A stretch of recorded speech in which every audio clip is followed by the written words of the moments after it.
Chapitre 10. Momo a dû reprendre le chemin de l'école. Pourtant, dès qu'il sort du collège, il court au Bellefeuille rendre visite à M. Édouard. Il y fait ses devoirs et apprend ses leçons, que son ami lui demande de réciter. Puis Momo fait travailler sa mémoire à M. Édouard. Il joue beaucoup aux échecs aussi. Mais M. Édouard se fatigue vite, et il est rare qu'il puisse aller au bout d'une partie. Il arrive de plus en plus souvent que M. Édouard ait des absences dans sa tête. Son corps est là, mais pas son esprit. Alors Momo reste à côté de lui et lui tient la main. Un jour, le docteur est passé et a longuement parlé avec Momo de la maladie d'Alzheimer. Il a sans doute cru que Momo était de la famille de M. Édouard. Même s'il n'est pas vraiment de sa famille, Momo pense que M. Édouard est son meilleur ami, et qu'un ami, c'est parfois plus important que la famille, parce que la famille, elle est déjà toute faite quand on arrive, et on ne peut pas la choisir. Tandis qu'un ami, on prend vraiment celui dont on a envie. M. Édouard est le tout premier ami de Momo. Bien qu'il ait déjà 11 ans, Momo n'a jamais eu d'amis. Faut dire qu'il n'a jamais fait d'efforts non plus, parce qu'il ne s'ennuie jamais tout seul, Momo, entre ses livres et son île déserte. C'est vrai que c'est M. Édouard qui a choisi Momo comme meilleur ami. Momo n'a rien fait pour cela, mais n'empêche que, depuis sa maladie, il se sent responsable de lui, comme le petit prince était responsable de sa rose, qui n'avait que 4 épines pour se défendre.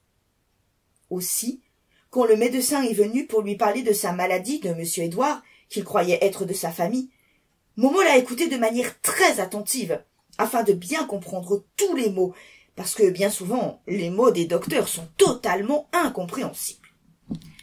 C'est une maladie évolutive qui attaque le cerveau, lui a-t-il expliqué.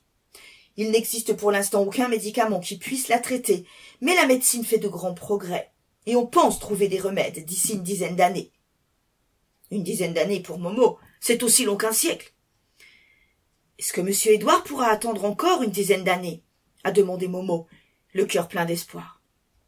Non, mon petit, lui a répondu le médecin, en lui passant la main dans les cheveux. Je ne le pense pas. Il est trop âgé, et son organisme est fatigué. Momo a préféré ne pas poser d'autres questions. Il pense qu'il y a des fois où il vaut mieux ne pas savoir la vérité, parce que sinon on y pense tout le temps, et ça fait très mal. Il espère aussi, et de tout son cœur, que M. Édouard ne sait pas la vérité sur son état, et sa maladie au nom étrange, dont il n'arrive pas à se souvenir. Un samedi après-midi, lorsque Momo arrive au Bellefeuille, il y a dans la chambre de M. Édouard plein de gens qu'il ne connaît pas. Alors Momo n'ose pas entrer, et il repart tête basse vers la butte, où il reste tout seul avec son chagrin tout l'après-midi.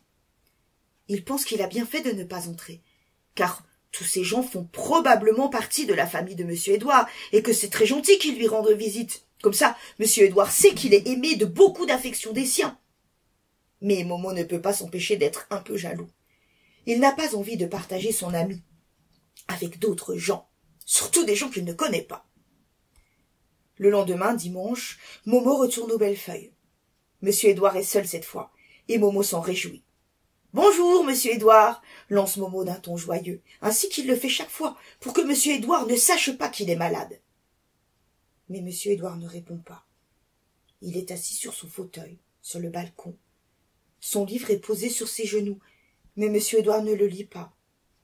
Et dans ses yeux, Momo lit l'absence. Monsieur Édouard a les yeux vides. Momo sait que, quand il est comme ça, il faut rester à côté de lui et attendre qu'il revienne. Parfois ça dure un peu, parfois ça dure plus. Momo est patient, et il attend en caressant la main tavelée de son ami.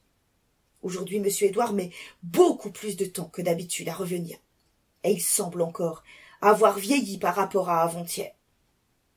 De temps en temps, il laisse échapper un filet de salive qui se met à couler le long de son menton, qui tremble légèrement. Momo lui essuie alors la bouche. Il finit par trouver le temps long. Alors il pousse sur le bouton de la sonnette qui se trouve au-dessus du lit. Une infirmière arrive. « Que se passe-t-il » demande-t-elle à Momo. « Monsieur Édouard va pas bien. »« Je sais, » répond l'infirmière. « Il est comme ça depuis ce matin. Hier, sa famille est venue lui rendre visite et il semblait se porter comme un charme. Et aujourd'hui, plus rien. C'est ce qui est terrible avec cette fichue maladie. » « Maladie ? Qui est malade ? questionne alors monsieur Édouard, enfin revenu. Sa Majesté n'est pas souffrante, au moins. L'infirmière sourit et laisse Momo et monsieur Édouard en tête à tête. J'ai envie de rillettes, dit-il à Momo. J'ai vraiment envie d'un sandwich aux rillettes. Et une larme s'échappe. Une larme qu'il n'a même pas sentie et qu'il laisse couler le long de sa joue. Bougez pas, s'écrie Momo. Je reviens. Fort heureusement, Corinne est de service ce dimanche. Monsieur Édouard veut un sandwich aux rillettes, déclare-t-il. Monsieur Édouard est capricieux, réplique Corinne. Non, il veut vraiment un sandwich aux rillettes. Il adore ça, et ici, on lui en donne jamais. Tu as des sous? Demande Corinne. Momo allait répondre que non. Mais il se souvient de son billet de 10 € que lui a donné son père et qu'il conserve précieusement pour s'acheter des livres. Oui, j'ai des sous, répond-il. Alors file à la cafétéria, celle qui est au rez-de-chaussée. Peut-être qu'ils en auront. Je voudrais un sandwich aux rillettes, s'il vous plaît, commande-t-il au serveur qui porte un petit chapeau blanc sur la tête et un grand tablier à bretelles. Il le connaît, lui, c'est Mouloud, un copain d'Ahmed, un qui a eu son CAP, et travaille. On mange pas de ça, nous, c'est halouf, c'est du cochon, lui dit alors le type à voix basse pour pas être entendu. T'as pas honte? Je vais le dire à ton père. Ah, bonjour la raclée que tu vas prendre. Mais c'est pas pour moi, c'est pour monsieur Édouard. T'es sûr, hein? C'est péché sinon, hein.